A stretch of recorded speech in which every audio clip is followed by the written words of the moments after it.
Hello friends. In this session, we will discuss about what is SIP and what is RTP protocols. So, first of all, we will discuss what is SIP.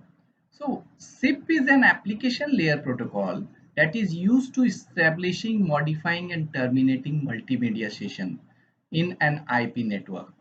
Means SIP is a application layer protocol. As we can see in the OSI model or TCP model, we can find that the SIP is at the application layer protocols. So from there it is known that SIP is an application layer protocol that is used for establishing, modifying and terminating multimedia session in an IP network. Before designing the SIP in the minds, there are some features of the SIP also. So let us discuss about the features of the SIP. That is, first one is flexible. SIP is flexible. Second is its general purpose tool. Third, we have create, modify, terminate session. It has an ability to create, modify and terminate session. Fourth one, it is independent of transport. So in this we can use either TCP or UDP. So this is independent of transport. Fifth one is independent of type of sessions. So here we can use the separate session of signaling and media description. So these are the five flexi features of the SIP that is used for the SIP purpose, SIP protocols. So now let's discuss what are SIP methods. We have five SIP methods here. That is, first one is invite. Invite is your establishing the session. Invite is your establishing the session. Second one is acknowledgement that confirms an invite request. Third one is buy. Buy is your insert session. Fourth one is cancel. Cancel establishing of session. And fifth one is register. Register that communicates user locations, host name and IP. These are the five methods, SIP methods, which we will see later in our call flow also. So now let's discuss about SIP RTP call flow. So what is SIP RTP call flow? If a subscriber of a Volti will calls to B subscriber, then what are the SIP messages will be flow in between the both? We will check here. So first of all, there will be a invite, that is a request sent by the A to B. This is the request is responsible for initiating the call. This invite is a request that is responsible for initiating the call that will come from A to B, as you can see in the slide also. In spite of this invite, we will get 100 trying. 100 trying, what is this? This is the response sent immediately to the caller to stop the retransmission of the invite request. Means if 100 trying will not come from the B to A, then the retransmission will be request will also generated from A to B. So this 100 trying helps to stop this retransmission of invite request. After that, there is 180 ringing, that is also coming from B to A. This is also a provisional response generated by B and is returned back to the A number. Against of this provisional response, B again sent the 200 OK, that is a provisional successful response. That is, your request has been successfully accepted. This is your 200 OK. Suppose that A sends the acknowledgement to B. Now we are ready for the media conversation.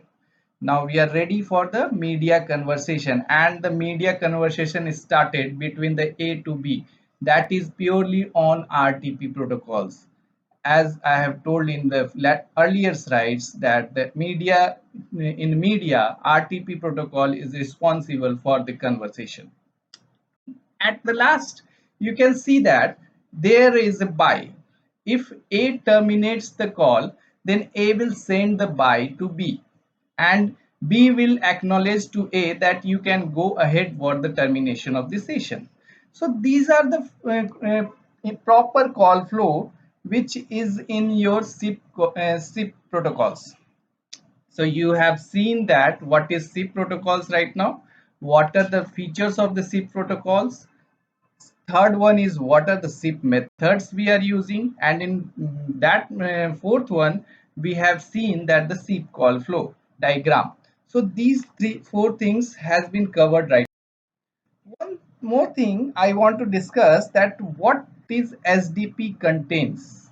We have SDP in this invite session, SDP in using with the SIP. So SDP is the separate separations between the media description. That means it's segregating the signal and media information. SDP contains the media information. So what does it contains? This contains the type of media and type of media transport format and remote address as well as remote port. So these things is mainly covered in our SDP. So so this is our SDP contents.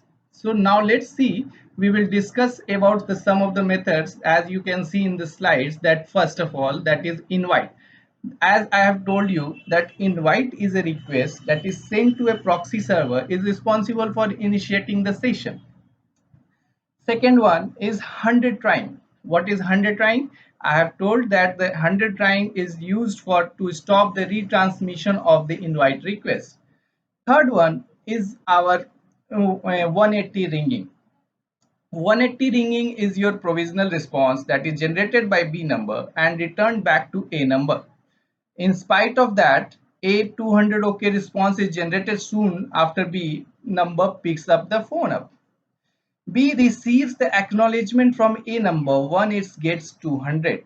That means your signaling path has been okay. Now the conversation can go ahead with the RTP packets, as you can see in my slides also. So after that, as I have told earlier, that if A will send the buy to B, then B will send 200 OK in spite of that.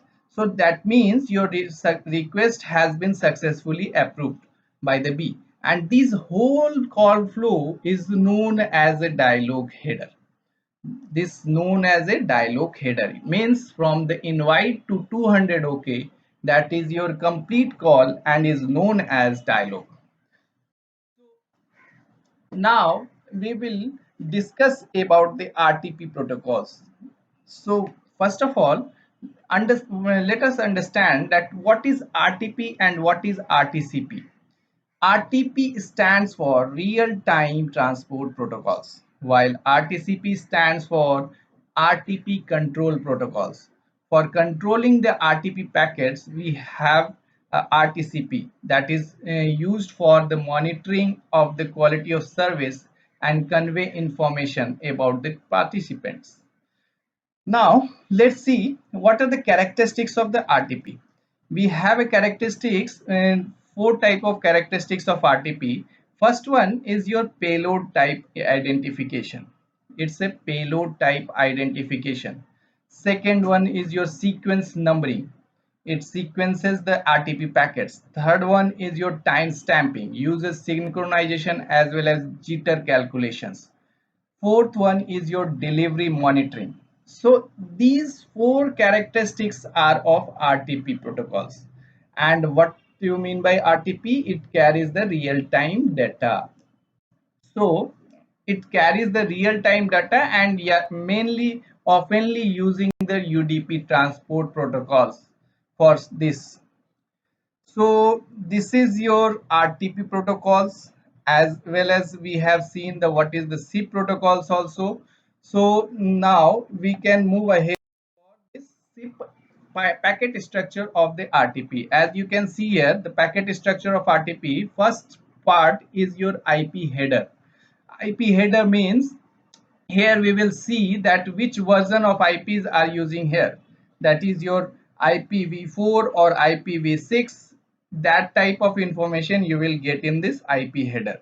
Second part is your UDP header. Here the UDP transport protocols will be available here. All the types of information of UDP will be available in this UDP header. Third one is your RTP header. Here you will get the sequencing number as well as timestamp, source identifier. These three things will you will get in your RTP headers. Also, in the last one, you will get the RTP payloads. RTP payload means that carries the purely voice traffics. So these are the four packet structures of the RTP as you see on my slide here. So let us discuss now what is the RTP headers. We have four type of things in the RTP headers. That is, first is payload type, that is encoding of audio, video, media, which type of media you are going to encode, that information will be in your RTP header. Second one is your sequence number. Sequence number means is used to give a serial number to RTP packets. Third one is your timestamp. It is used to find the relationship between the times of different RTP packets, and it's also used for the synchronization purpose. Fourth is your source identifier. Source identifier means identify and define the sources. So these four things you will get in your RTP headers. So now we are able to understand what is SIP and what is RTP protocols till now. So this is all for my this slides, and in further we will discuss Wireshark traces in the later slides. So this is all. Thank you.